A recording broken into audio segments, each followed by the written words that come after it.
The desert's deadly secret, hunting the Mongolian Death Worm. Opening scene.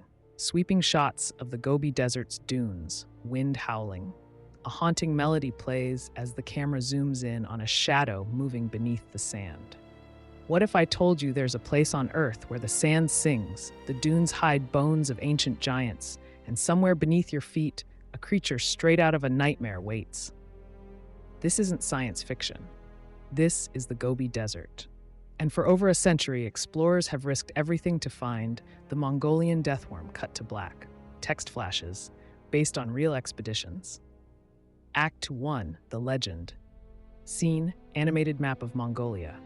Red X marks the Gobi Desert.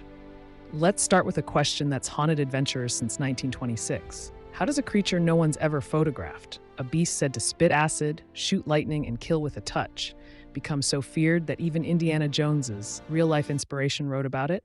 Cut to archival sketches of a monstrous worm. Meet the Algoi Korkoi, Mongolia's intestine worm. Locals swear it's real. Paleontologist Roy Chapman Andrews, the man who inspired Indiana Jones, heard the stories firsthand. A blood-red, 6-foot serpent that lurks underground, emerging only to melt camels or unlucky explorers. But here's the twist. Andrews didn't believe it, yet he wrote about it anyway. Why? Because the Gobi doesn't give up its secrets easily. 2. The Hunters. Scene, grainy 90s footage of Czech explorers loading an ATV with a makeshift thumper machine. Narrator, fast forward to 1990. 4 Czech adventurers packed their bags, convinced they'd crack the mystery. Their plan? Lure the worm out with a machine that pounded the desert floor like a heartbeat. For 2 months, they crisscrossed dunes under a blistering sun and found nothing but sand. Cut to a weathered journal entry. Day 58, even the camels laugh at us. But the Gobi isn't done with us. Enter Ivan McCurley.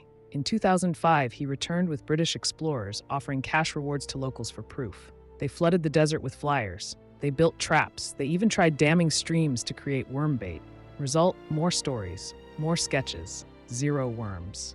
Dramatic pause, wind whistles. So why keep searching? Because every failure hides a clue.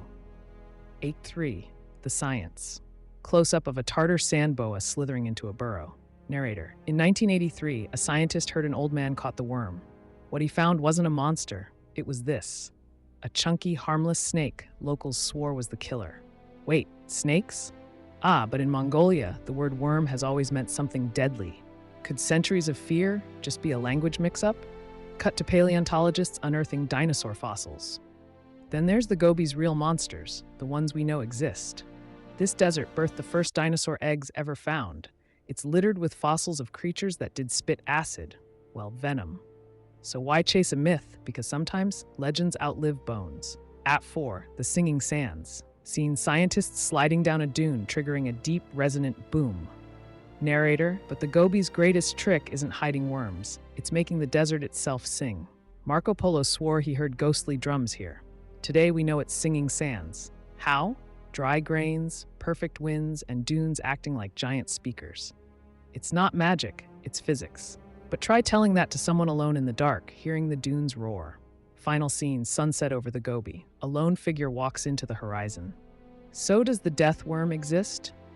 Ask the nomads, ask the scientists, or ask the desert itself. It's been answering in riddles for 1,000 years. With that said, thanks for watching. Text on screen, stay curious. The desert always has another secret. End with 5 seconds of haunting dune singing.